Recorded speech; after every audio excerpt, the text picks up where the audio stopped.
Bonjour, donc j'ai l'honneur, à la demande de la filière, de vous parler de lupus systémique et CAR-T-cell en insistant essentiellement sur les aspects pratiques, par mes liens d'intérêt. La première chose que je voudrais souligner, c'est les objectifs des CAR-T-cell. Ça peut paraître un petit peu étonnant, mais je crois que c'est important d'insister dessus et surtout parce que ça permet de mettre en valeur les éventuels compétiteurs pour l'avenir. L'objectif, il est très simple, c'est la déplétion maximale d'un type cellulaire pathogène en ciblant un antigène de membrane. C'est ce qui a été mis en place en hémato-oncologie depuis longtemps, et vous savez que les lymphocytes B ou certains d'entre eux expriment par exemple l'antigène de surface CD20, donc on cible CD20, on tue les cellules tumorales, pas que d'ailleurs, et on entraîne une rémission du lymphome. Et c'est sur cette analogie qu'a été construit le programme de développement des CAR-T-cell dans les maladies auto-immunes. Un point qui est important, c'est que actuellement les traitements par CAR-T-cell dans les maladies auto-immunes restent des protocoles de recherche. Et ça, c'est important parce que ça veut dire qu'il ne faut pas avoir des conclusions trop rapides. Donc vous savez que le lymphocyte B joue un rôle très important dans les maladies auto-immunes. C'est une cellule qui sécrète des anticorps qui sont souvent pathogènes. C'est une cellule qui est éventuellement présentatrice d'antigènes. C'est une bonne cellule présentatrice d'antigènes. Et c'est une cellule qui produit des cytokines parfois pro-inflammatoires. Donc il y a tout intérêt à essayer d'éliminer les lymphocytes B au cours des maladies auto-immunes et notamment du lupus systémique. La vraie difficulté avec les techniques actuelles qui sont utilisées, comme par exemple les anticorps monoclonaux qui ciblent le CD20, comme le rituximab, c'est qu'autant on peut obtenir une élimination correcte des lymphocytes B porteurs de CD20 dans le sang, c'est ce qui est représenté sur cette diapositive. Vous voyez avant, donc il y a toute une sous-population qui exprime CD20, et après rituximab. Autant quand on regarde dans les tissus, notamment dans la moelle, on voit que après le rituximab, on n'a pas une déplétion B complète, et c'est probablement à l'origine de la moindre efficacité du rituximab dans certaines maladies auto-immunes ou du risque de rechute. Alors ça amène ça à discuter d'autres techniques, d'autres antigènes de surface exprimés par lymphocyte B qui pourraient être des cibles intéressantes. Je vais aller assez vite dessus, mais très schématiquement, il y a deux cibles qui sont bien connues. C'est CD19 qui est exprimé par de nombreux lymphocytes B. CD20 qu'on connaît déjà, mais actuellement c'est plutôt le CD19. BCMA qui a l'intérêt d'être exprimé par le lymphocyte B, par les plasmablastes et par les cellules T, par les lymphocytes B, mémoire, donc qui peut modifier la réponse immune. Et CD38, et vous connaissez l'efficacité du daratumumab par exemple dans les proliférations lymphocytaires ou plasmocytaires comme le myélome par exemple. Donc on a plusieurs antigènes de surface qui peuvent être ciblés à l'aide d'un CAR. Alors qu'est-ce que c'est un CAR? C'est un chimérique antigène récepteur, et en fait c'est une construction qui va se faire in vitro en utilisant les lymphocytes du patient. On va prendre les lymphocytes du patient, les lymphocytes T pour l'essentiel, et on va, par l'intermédiaire d'un virus, transfecter donc un antigène chimérique.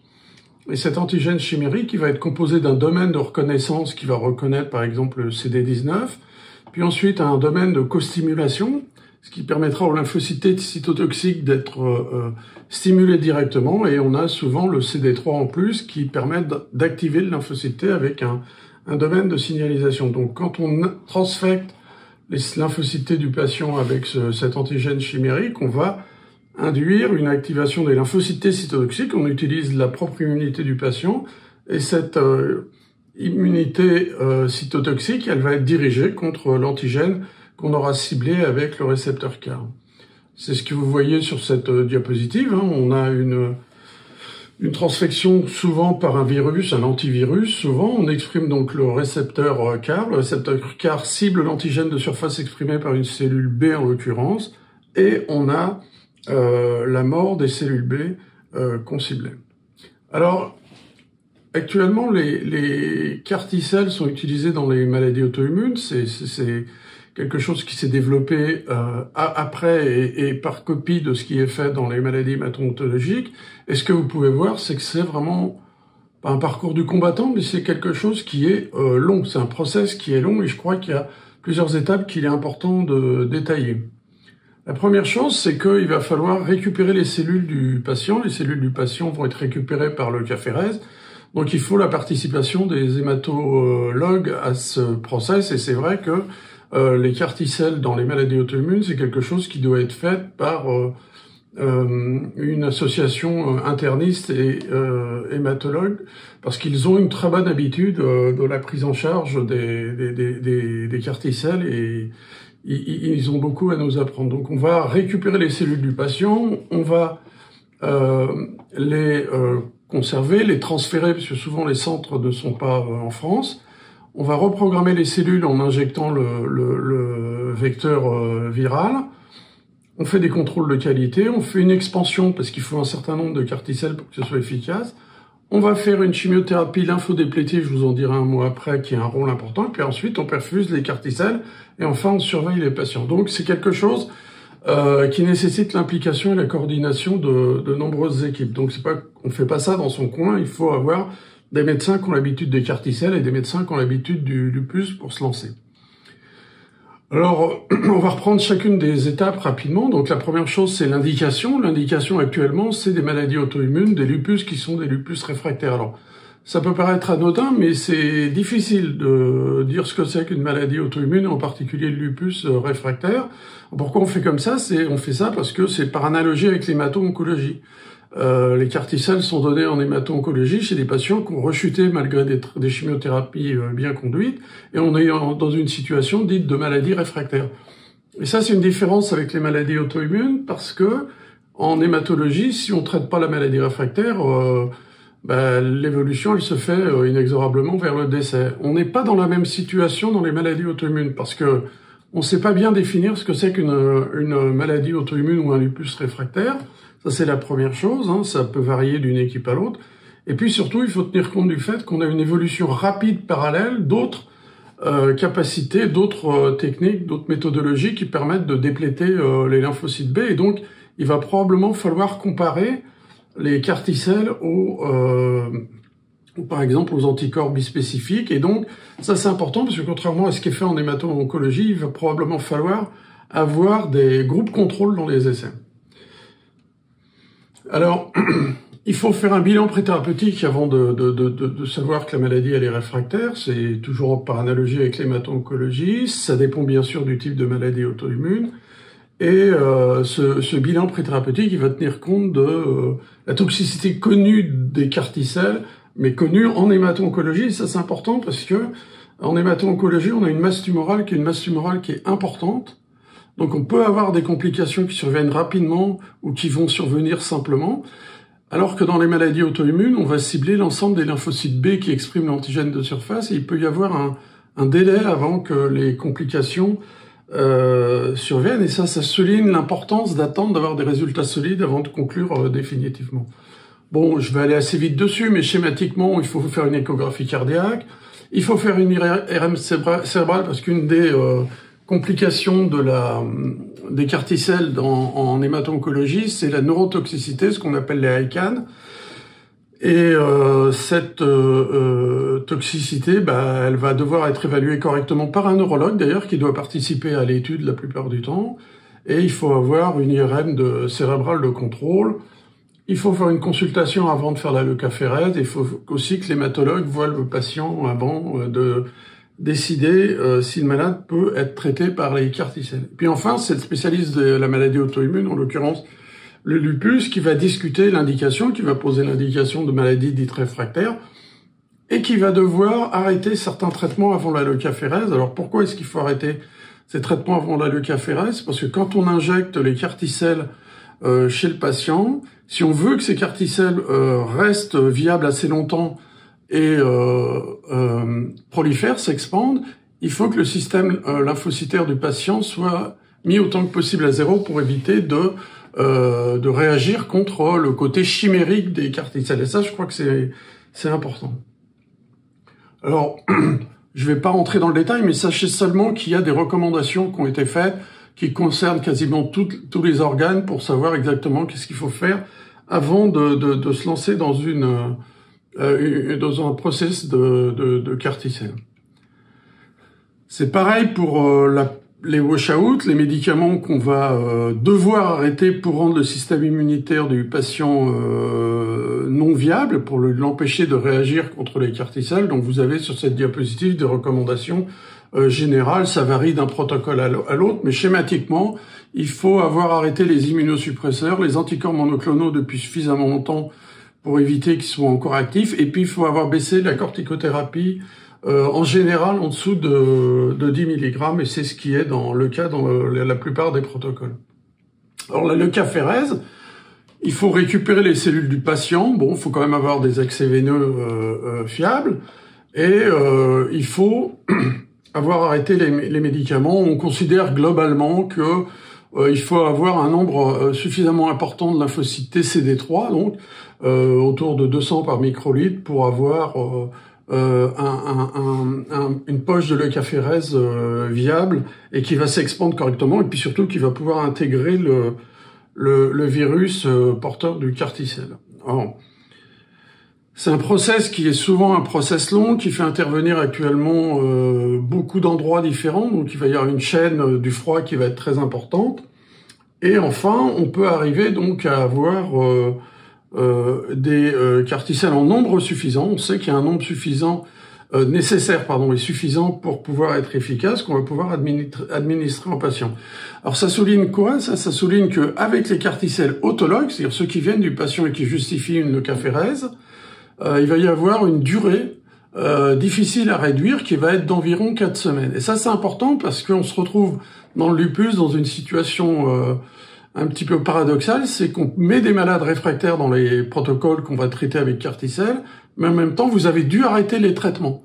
Et donc, il y a un risque de rechute qui n'est pas négligeable et dont il faut tenir compte. Ça, c'est la première chose. Et la deuxième chose, c'est que ça va être difficile de juger de l'efficacité si le patient rechute après le wash-out, que vous lui donnez des traitements et que vous donnez les CAR-T-cells, ça va être difficile d'être certain que c'est en rapport avec l'administration des CAR-T-cells qu'on a amélioré la pathologie.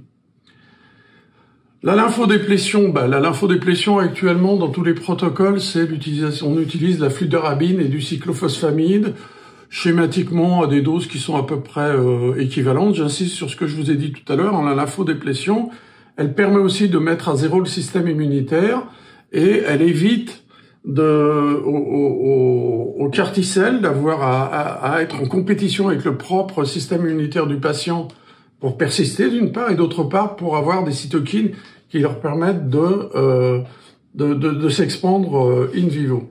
Mais peut-être qu'à l'avenir, la lymphodéplétion, elle sera diminuée, voire arrêtée. Pour l'instant, ça marche comme ça, donc on continue avec ces traitements-là. Quand le patient a eu sa lymphodéplétion et qu'on a injecté les CAR-T-cells, il doit être surveillé. Ça, c'est fondamental. À partir du moment où vous dites lymphodéplétion, ça veut dire que le patient a un risque d'aplasie, il va devoir séjourner en hématologie. Et actuellement, dans les protocoles lupus et CAR-T-cell, la durée d'hospitalisation est en général de 14 jours en hématologie, en chambre stérile. Donc ça veut dire qu'il faut une vraie collaboration et il faut des centres qui ont l'habitude de prendre en charge ces patients. J'insiste sur le fait que c'est purement spéculatif, c'est-à-dire qu'on ne sait pas vraiment dans les maladies auto-immunes si c'est que 14 jours qui sont nécessaires ou si on peut faire moins ou si on peut faire plus, parce que, une fois encore, il n'y a pas la même charge tumorale. Et puis après, souvent, on nous demande que le patient ne soit pas trop loin du centre pour pouvoir revenir si il se passe une complication attendue ou inattendue. Et donc ça, c'est quelque chose qui est très très important dans les protocoles actuels. Alors comment on surveille les CAR-T-cells? Ça, c'est très important et c'est les hématos qui nous ont appris comment on va pouvoir évaluer la toxicité des CAR-T-cells en général et dans les maladies auto-immunes en particulier. La toxicité, il y a schématiquement 2 ou 3 types de toxicité. D'abord, à partir du moment où vous lisez des cellules, vous allez avoir un risque d'induire un syndrome de relargage cytokinique, Cytokine Release Syndrome en anglais, CRS. Et donc, ça va entraîner un taux très élevé de cytokines pro-inflammatoires, une hyperactivation des cellules de l'immunité, et ça peut entraîner des complications, et un des premiers symptômes, c'est la fièvre. Et donc, il faut traiter de ça pour éviter que ça persiste et que ça s'aggrave, quoi. Alors ça, cette diapositive, elle vous montre les manifestations les plus importantes qu'on a dans le CRS, hein. Donc on a de la fièvre, on peut avoir des frissons comme une infection virale, une hypotension importante, diaphorèse, ça veut dire des suées abondantes, on peut avoir une dyspnée, des manifestations cutanées, et j'insiste dessus parce que ça veut dire que on peut avoir des manifestations qui peuvent mimer une poussée de lupus. Et donc c'est difficile de faire le distinguo, et c'est la collaboration entre l'hématologue et l'interniste ou le rhumatologue qui va permettre d'être sûr que c'est un CRS, que ce sont des manifestations d'un syndrome de relargage cytokinique, ce qui va justifier un traitement, je vous en dirai un petit mot après, quoi. Donc c'est la complication la plus spécifique et la plus fréquente des carticelles. Alors, c'est très variable. On a des données concernant la fréquence qui sont très dépendantes du type d'indication hémato-oncologique. Donc, vous voyez, 10 à 30% à peu près. Et souvent, en hémato-oncologie, c'est des CRS qui sont graves, hein. On les grade 3 ou 4, ce qui veut dire que c'est des manifestations qui justifient une prise en charge parfois en réanimation. Et on sait dans les indications hémato-oncologiques que le CRS survient souvent dans le 1er et le 14e jour après la réinjection des carticelles. Mais j'insiste sur ce que j'ai dit auparavant, dans les maladies auto-immunes et dans le lupus, on peut avoir un effet plus tardif parce que la charge de cellules qui expriment le CD19 est beaucoup moins importante que dans un lymphome ou dans une autre maladie hémato-oncologique. Donc il faut garder ça en mémoire et surveiller les patients régulièrement. Alors il y a des scores de gravité qui existent, les hémato-oncologues connaissent ça très très bien, hein, c'est ce que je vous ai dit tout à l'heure, il y a une gradation de 1 à 4 et en fonction de ça, le patient il reste en chambre stérile ou il va en réanimation. Alors je vous pourrais lire la diapositive tranquillement, hein. Ça c'est les recommandations du traitement du CRS schématiquement. C'est initié par un relargage cytokinique et l'interleukine 6 joue un rôle important, et donc c'est le tocilizumab qui est important, et c'est vrai que les hématos, s'il y a de la fièvre, ils n'hésitent pas à donner du tocilizumab facilement, ce qui permet parfois d'ailleurs de faire le diagnostic différentiel avec une poussée de la maladie du pic. Mais donc vous voyez, votre malade va recevoir parfois du tocilizumab, donc vous doutez bien que l'interprétation de l'efficacité à la fin, ça va être quelque chose qui est difficile. Le deuxième type d'effet indésirable induit par les carticelles, c'est ce qu'on appelle les ICANS ou les ICANS, donc c'est Immune Effector Cells Associated Neurotoxicity Syndrome, et donc c'est le deuxième effet indésirable qui est le plus fréquent au cours du traitement par carticelle, et souvent ça survient après un CRS. En fait, on sait pas bien à quoi c'est dû. Alors il y a plein peut-être les cytokines qui traversent la barrière hémato-encéphalique, peut-être parfois les cellules vasculaires, les cellules endothéliales du cerveau qui expriment l'antigène de surface, c'est le cas pour le CD19 par exemple.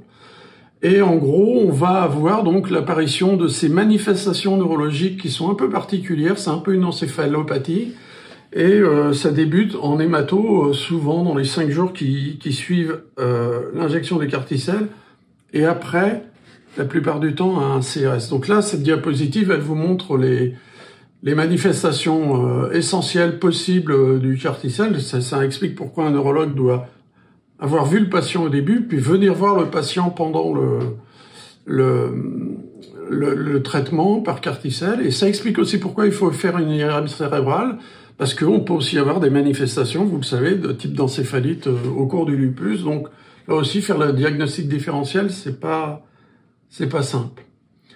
Alors ce qui est important, c'est qu'il y a un score qui permet de grader les ICANS, et ce score, il est présenté sur cette diapositive, et il intègre ce score un certain nombre d'éléments qui permettent de dire que l'atteinte est plus ou moins grave. Et vous voyez, il y a un score qui est marqué ici, le score ICE. Le score ICE, en fait, c'est d'essayer de savoir comment le patient va être capable de répondre aux sollicitations du milieu extérieur, et s'il y a ou pas un début de dégradation des symptômes, l'apparition de symptômes cognitifs. Alors je vous montre c'est quoi ce score. Vous voyez, donc il va y avoir des critères sur l'orientation, la capacité à nommer, exécuter une commande, écrire, ça c'est important, et l'attention du patient. Donc on va lui demander par exemple de compter de 10 en 10 à l'envers à partir de 100. Et donc tous les matins et tous les soirs, on fait un score ICE, et vous voyez, ça c'est l'évolution d'un patient. Donc à J0, il écrit « J'aime ma famille et mes enfants ». À J+7, mais le soir, il commence à avoir des difficultés à écrire, il écrit de manière moins linéaire. À J+8, à 14 heures, donc là, le score ICE, il commence à monter. Donc là, on comprend plus du tout ce qui est écrit. Et à J+8, mais à 21 heures, donc le soir de l'évaluation précédente, il n'arrive plus à écrire. Et ça, ce patient, il a donc une encéphalopathie, et donc il va falloir le traiter. Et le traitement, en fait, il est très schématiquement, il repose, et ça dépend du niveau de gradation, mais il repose sur l'utilisation de corticoïdes, la dexaméthasone. Et ça, c'est pareil. Donc, on va avoir de la dexaméthasone si les malades font des complications de type neurotoxique au cours du traitement par carticelle. Alors, ce qu'on sait, c'est que comme la masse tumorale ou les masses de cellules qui expriment l'antigène de surface est moins importante dans les maladies auto-immunes, on a des CRS et des ICANS qui sont probablement moins fréquents et qui sont de grade beaucoup moins important qu'au cours des maladies hémato-oncologiques. Mais là encore, hein, j'insiste sur le fait qu'on n'a pas beaucoup de données, donc il faut attendre avant de conclure définitivement, mais schématiquement, il y a une tendance qui se dessine et qui actuellement n'est pas démentie. On peut aussi avoir avec les carticelles des complications à moyen ou long terme. Donc on peut avoir une aplasie B qui peut être durable, et puis on peut avoir parfois une hypogammaglobulinémie. Ça dépend aussi du type de carticelle que vous utilisez. Et une complication qui est une complication très importante, c'est les infections. Les infections, elles existent. Hein. Il y a la lymphodéplétion, il y a les carticelles. Donc les hématos ont tendance à prévenir ces infections en donnant systématiquement du sulfaméthoxazole aux patients, à les mettre sous Zélitrex systématiquement pour à l'instar de ce qui est fait dans la leucémie lymphoïde chronique, et qui permet de mieux contrôler et de prévenir ces infections. Et puis il faut avoir un support important, mais les hématos connaissent ça très très bien. Alors dans les toxicités retardées, il y a l'hématotoxicité, mais c'est ce qu'on recherche.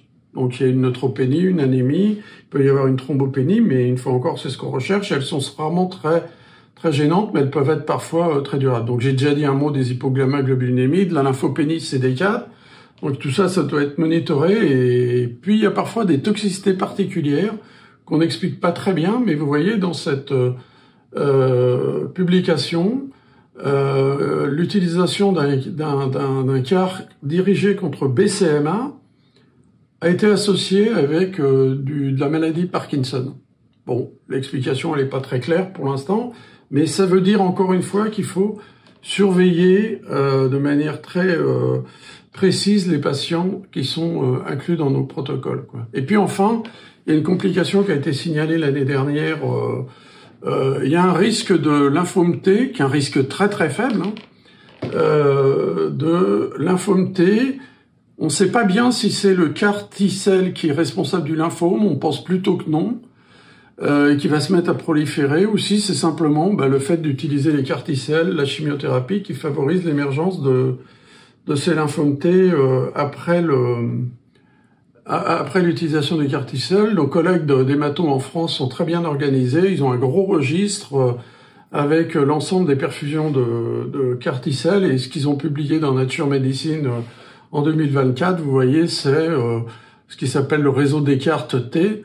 Donc après 3000 CAR T-cells injectés, un seul lymphome non-hodgkinien de type T, donc c'est vraiment un pourcentage très faible. Une fois encore, on ne sait pas dans les maladies auto-immunes, pour l'instant à ma connaissance, il n'y a aucun lymphome qui a été signalé, mais bon, on doit garder ça en mémoire, mais bon, en hémato-oncologie, la balance entre le risque du lymphome T et le bénéfice, il est clair. Il faut garder ça aussi en mémoire. Dans les maladies auto-immunes, des femmes jeunes, un suivi plus long, une maladie pas forcément réfractaire, il faudra qu'on discute quand on aura plus de données. Alors on va arriver à une des dernières parties de ma présentation, l'efficacité. Alors, la première chose que je tiens à dire, c'est que, pour l'instant, l'efficacité, elle a été beaucoup publiée par l'équipe de Georg Schett en Allemagne. Donc c'est très bien, c'est les pionniers de cette utilisation, mais ça veut dire aussi qu'il faut garder en mémoire le fait que ça émane que d'une seule équipe. Et donc il faut attendre d'avoir plusieurs sources avant de se dire que l'efficacité, elle est vraiment très claire. Même si on a quand même de plus en plus de données qui montrent avec le recul que très probablement il y a une efficacité intéressante, ce d'autant que normalement on doit avoir donné les carticelles à des malades qui sont très difficiles à contrôler avec les thérapeutiques usuelles. Alors nous, on a participé à un essai avec d'autres collègues en France, hein, et c'est un essai qui a été fait avec un carticelle qui cible le CD19, qui est développé par Novartis. Et ce carticelle, il a un intérêt, c'est que je vous ai dit qu'il fallait qu'il y ait une expansion, et souvent on fait une expansion ex vivo pour permettre de réinjecter suffisamment de carticelle.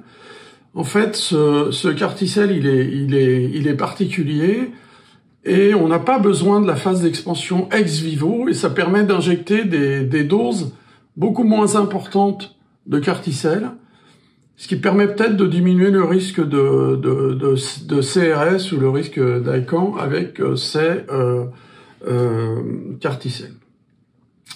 Alors voilà les critères d'inclusion, ça c'est pour dessiner un petit peu ce qui est actuellement demandé pour mettre en route les carticelles chez les malades qui ont un lupus systémique. Bon, il faut une atteinte lupique qui soit une atteinte sévère. Là en l'occurrence, il fallait avoir l'atteinte d'un organe majeur, surtout le rein ou le système nerveux central. Un lupus actif avec un SLEDAI supérieur ou égal à 8 par exemple, bon.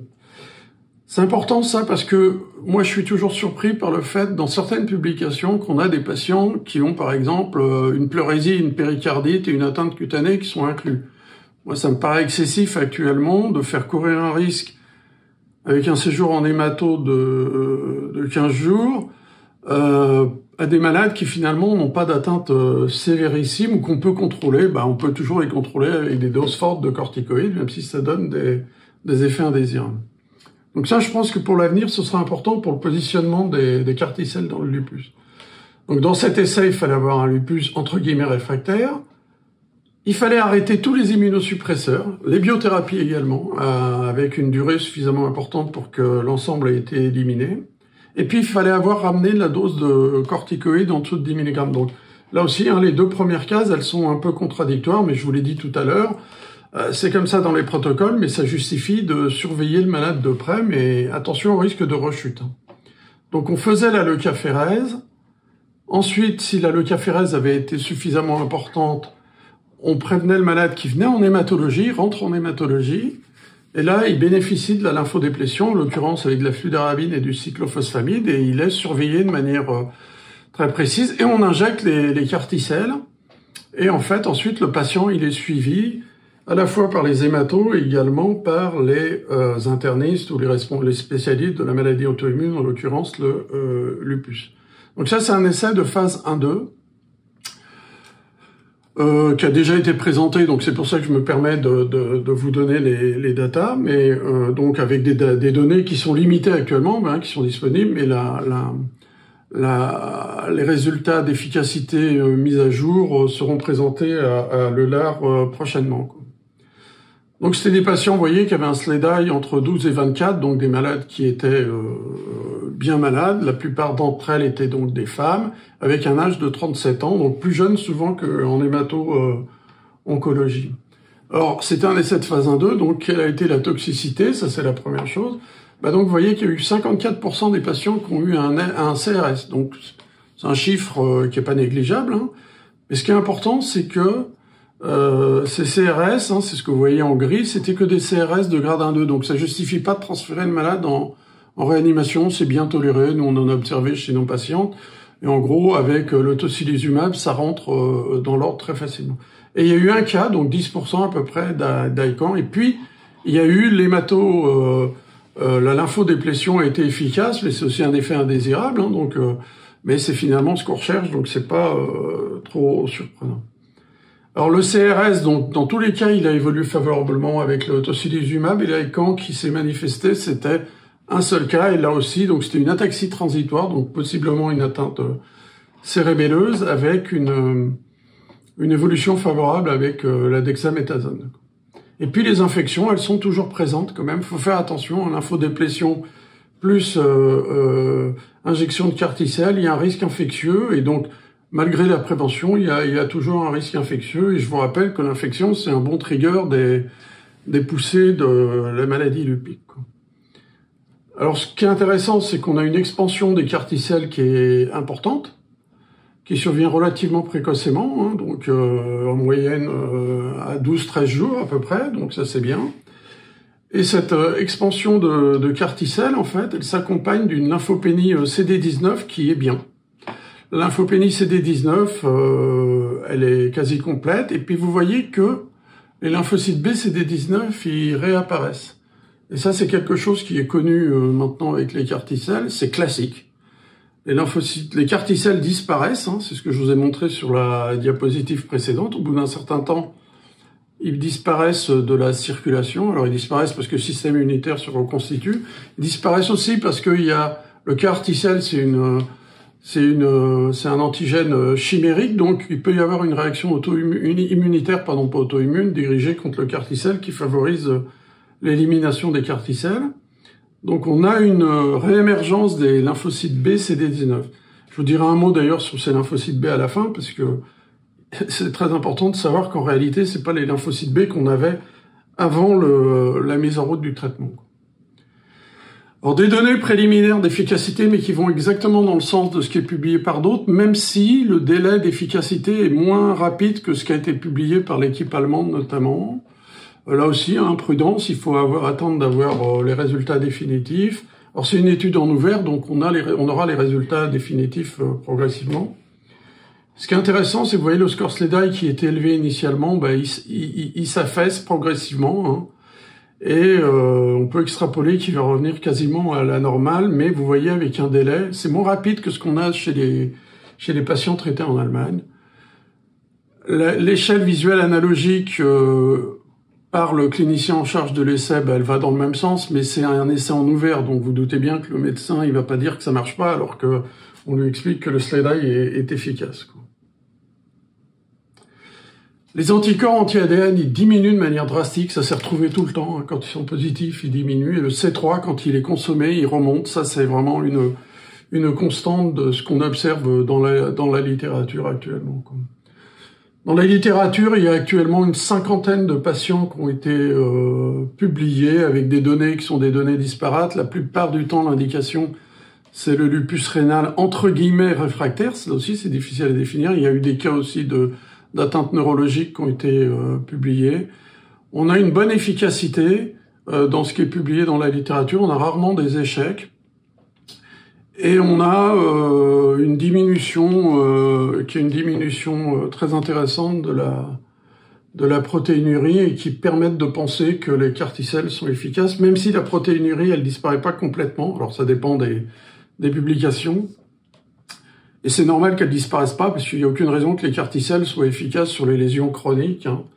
Autant ça va être efficace sur les lésions actives rénales, autant sur les lésions chroniques, ça va pas les faire disparaître. Donc la protéinurie, vous savez qu'elle peut être en rapport avec des lésions cicatricielles. Ce qui est quand même le plus intéressant dans tout ce qui est publié dans la littérature, et je voudrais insister dessus, c'est qu'on a arrêté les traitements chez ces malades. C'est-à-dire qu'ils sont en rémission off-treatment, ce qui est quand même comme un objectif qui est pas atteint dans les protocoles de recherche avec les anticorps monoclonaux, avec les médicaments classiques pour l'instant. C'est-à-dire que quand on est à 1 an, on a énormément de patients qui n'ont plus de traitement ou une dose de corticoïdes qui est inférieure à 5 mg. Et ça, je dois dire que c'est quelque chose de vraiment nouveau dans le lupus. Pour la première fois, on commence à discuter la possibilité de guérir. Alors la vraie question, c'est de savoir combien de temps on va pouvoir maintenir les patients sans traitement.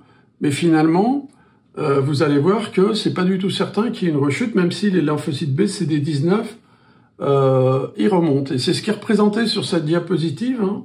C'est que donc on voit les B qui remontent, mais en fait quand on fait des analyses du profil de lymphocytes B qui remontent, en fait, on se rend compte que c'est un répertoire complètement naïf. Et donc, les baies mémoires ont disparu, les plasmablastes ont disparu, et donc finalement, on a eu une espèce de reset du système immunitaire, ce qui pourrait expliquer pourquoi, c'est d'ailleurs ce qu'on donne d'ailleurs comme explication, pourquoi alors même que les lymphocytes B sont remontés, on n'a pas du tout de rechute de la maladie auto-immune. On a l'impression d'avoir remis à zéro le compteur. Bon, pour l'instant, il y a dans les essais, en fonction des équipes, un recul de presque 2 ans pour certains malades, avec peu de rechutes actuellement, donc c'est quand même quelque chose qui est intéressant. Bon, c'est ce qu'on a au maximum, on va attendre d'avoir la réponse définitive sur des protocoles bien conduits qui sont en cours actuellement. Donc quelques conclusions, discussions. Donc la tolérance, elle est satisfaisante avec les CAR T-cells. C'est intéressant, mais ça veut dire quand même que votre malade, il doit séjourner en réanimation. Donc c'est pas un truc qui se fait sur un coin de table. Il faut avoir eu une discussion avec le patient, faut bien lui expliquer tout ça, faut qu'il passe 15 jours en hémato, donc faut qu'il y ait une possibilité, une opportunité sur le plan professionnel, c'est pas anodin. L'efficacité, elle semble intéressante, hein. Les données sont encore préliminaires, mais on s'achemine progressivement vers une efficacité. Il faut un wash-out pour l'instant, ce sera discuté à l'avenir peut-être. Ça entraîne un risque de rechute, puis ça conditionne probablement certaines indications à rechute précoce.